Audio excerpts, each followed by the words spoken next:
Hi guys, welcome back to Spotaria channel. So today in this video I'm gonna show you how to enable dark mode in Infinix Hot 12 Play. But before you continue this video, I hope you like, comment, and subscribe to support this channel, and don't forget to hit the notifications bell. So without any further ado, let's get started. Well guys, firstly here you just have to go to the settings. As you can see here, I use the light mode. So if you want to change it, tap on this option, display and the brightness option. Now here you will see the dark theme, just tap on the dark theme like that. After that, go ahead to this dark theme under the light theme. You just have to wait for a second, and yeah, as you can see, it's already changed to the dark mode or the dark theme.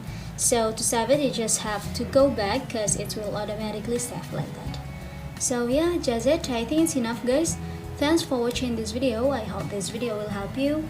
Don't forget to leave your comment in the column below. I'll see you soon on the next one, and good luck!